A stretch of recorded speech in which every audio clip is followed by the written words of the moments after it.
Praise the lord. ఈరోజు దేవుని వాగ్దానము, ఈ దేవుడు సదాకాలము మనకు దేవుడై ఉన్నాడు, మరణము వరకు ఆయన మనలను నడిపించును. కీర్తనల గ్రంథము 48వ అధ్యాయము 14వ వచనము.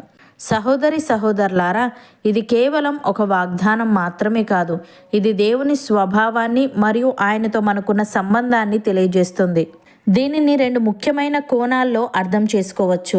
ఒకటి, ఈ దేవుడు సదాకాలము మనకు దేవుడై ఉన్నాడు అని ఉంది. దేవుడు కేవలం అవసరమైనప్పుడు మాత్రమే వచ్చి వెళ్ళేవాడు కాదు, ఆయన నిత్యము మనతో ఉండేవాడు. మన పరిస్థితులు మారినా ఆయన మారడు. లోకంలో చాలామంది దేవుళ్ళు అని పిలువబడేవారు ఉండవచ్చు, కానీ కీర్తనకారుడు ఇక్కడ ఈ దేవుడు అని ప్రత్యేకంగా చెప్తున్నాడు. ఆయన దూరంగా ఉండేవాడు కాదు, ఆయన మన దేవుడు.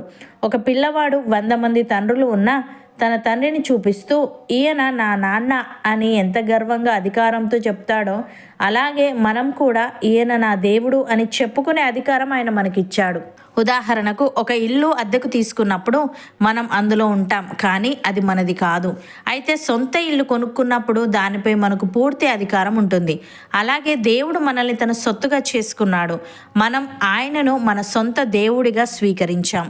యేసు పునరుత్థానం అయ్యాక శిష్యుడైన తోమా మొదట నమ్మలేదు, కానీ యేసు అతనికి ప్రత్యక్షమైనప్పుడు తోమా కేవలం నువ్వు దేవుడివి అని అనలేదు, నా ప్రభువా నా దేవా అని ఆయనకు ఉత్తరం ఇచ్చాడు. అప్పటి వరకు యేసును బోధకుడిగా చూసిన తోమా ఆ క్షణంలో యేసును తన వ్యక్తిగత దేవుడిగా స్వీకరించాడు. నా అనే మాటలో ఆత్మీయమైన హక్కు కనిపిస్తుంది. రెండవదిగా, మరణము వరకు ఆయన మనలను నడిపించును అని ఉంది. మనిషికి అత్యంత భయం కలిగించే విషయం ఏదైనా ఉంది అంటే అది మరణమే. బంధువులు, స్నేహితులు, ఆస్తులు అన్నీ మన సమాధి వరకు మాత్రమే వస్తాయి, కానీ దేవుడు మరణం అనే ఆఖరి మజిలీని దాటించే వరకు, ఆ తర్వాత నిత్య జీవంలోకి చేర్చే వరకు మనతోనే ఉంటాడు. ఆయన మనలను నడిపించును అనే మాటకు చాలా లోతైన అర్థం ఉంది.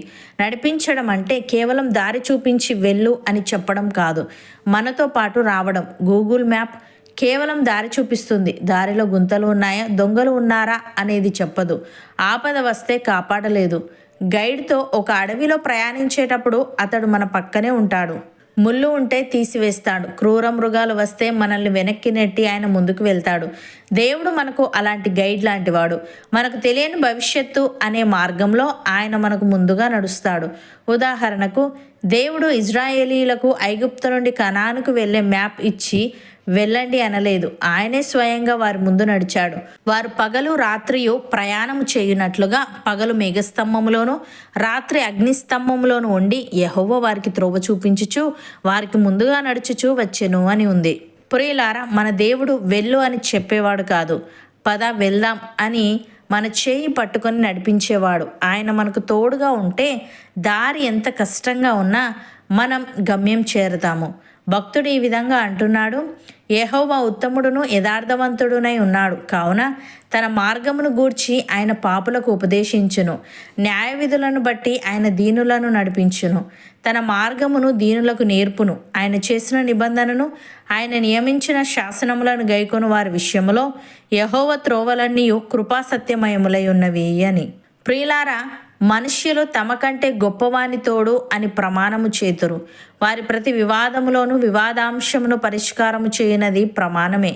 ఈ విధముగా దేవుడు తన సంకల్పము నిశ్చలమైనదని, ఆ వాగ్దానమునకు వారసులైన వారికి మరనిశ్చయముగా కనుపరచవలనని ఉద్దేశించిన వాడై, తాను అబద్ధమాడజాలని నిశ్చలమైన 2 సంగతులను బట్టి మన ఎదుట ఉంచబడిన నిరీక్షణను చేపట్టుటకు శరణాగతులమైన మనకు బలమైన ధైర్యము కలుగునట్లు ప్రమాణము చేసి వాగ్దానమును దృఢపరచెను.